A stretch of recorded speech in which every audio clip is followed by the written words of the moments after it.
Hello, my name is Richard Ruggiero, and after years of careful research and development, I am finally opening up my lifelong dream and passion, and that is a small batch organic brewing company named Baggy Wrinkles Brewing Company, which is going to thrive on small batch beer, brewed the old-fashioned way, with open fermentation, no filtration, and natural carbonation. We are also going to locally source all our ingredients from local sources in Mid-Coast Maine region, like Taylor Mudge's Hop Farm in Lincolnville and Blue Fox Malt Company in Lewiston, a full all-grain floor malting company. Very exciting. What is a baggy wrinkle, you might say? It is actually a nautical term used for the small leathery substance that goes around a sailing mast that stops the sail from mashing against the mash and tearing off. And the men and women that climbed up those masts during the old schooner days and the historic times of shipbuilding in Mid-Coast Maine were named Baggy Wrinkles due to the small wrinkled bag that they carried to the top of the mast. I think maybe they should have been called just plain insane. Our brewery is going to be located in Mid-Coast Maine in Rockland, which is a strong, huge tourist attraction village that has grown over popularity after it became a fishing village back in the 40s and 50s and 60s, and now is thriving with eclectic restaurants, the most amazing art museum, and a transportation museum that actually rivals the Smithsonian. We also need your input to put the finalization on our project, which I call as the experience or the pizzazz. The average consumer today is not just looking for a consistent value-packed product, they also want the experience or the wow factor when they go out and spend their hard-earned money.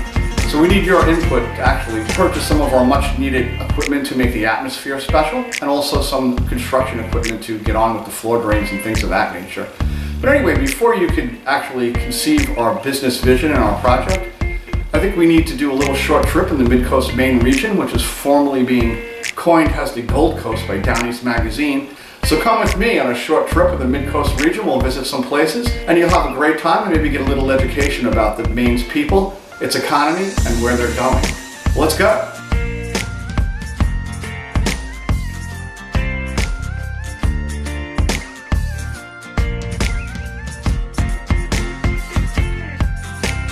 And just a short 5-minute drive further down the peninsula from Tennant's Harbor is the town of Port Clyde Harbor, commonly called by tourists as the end. The end of what? I have no idea. Mainers have a reputation as honest, hard workers, and friendly, accommodating people. Port Clyde, like Tennant's Harbor, is a strong fishing village with unique pubs, restaurants, and inns, and a very strong tourist industry, with a ferry that travels to and from the island of Monhegan, about an hour trip from the mainland, with their own craft brewery on the island.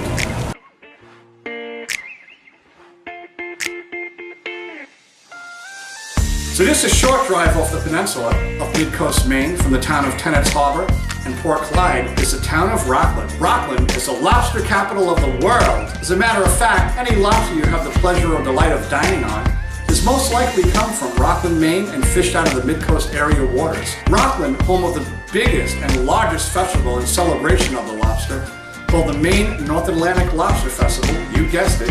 A week-long celebration to honor the lobster will held every year, attracting thousands and thousands of tourists far away from Europe from over the last 50 years. Rockland is also home of the largest blues festival on the East Coast, the North Atlantic Blues Festival. The Blues Trail in Rockland ends and starts in Mississippi, from Mississippi to Rockland, Maine. Maine's region has just seen its 81st brewery open in the region. Pretty impressive, considering only 12 years ago there was maybe 17.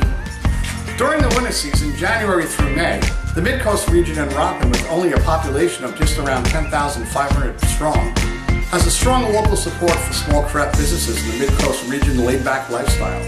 However, during the summer and fall months, Maine's Mid-Coast region transforms itself into a mega population of over 45,000 hungry, beer-thirsty tourists and summer vacationers, hence spending customers indeed. I hope you enjoyed our little trip in the Mid-Coast Maine region and actually learned a little bit about the culture and its people. We have some great gifts on our campaign site on Kickstart, and I invite you to join the craft brewery revolution in Mid-Coast Maine. We're actually creating jobs and actually creating artisans and doing work with local farmers to create unique possible joint venture in this project. Again, we need your input to go to our final project. So I invite you once again, join the Craft Brewery Revolution in Mid-Coast, Maine. And remember, beer is food. And in Mid-Coast, Maine, we love our beer. Cheers.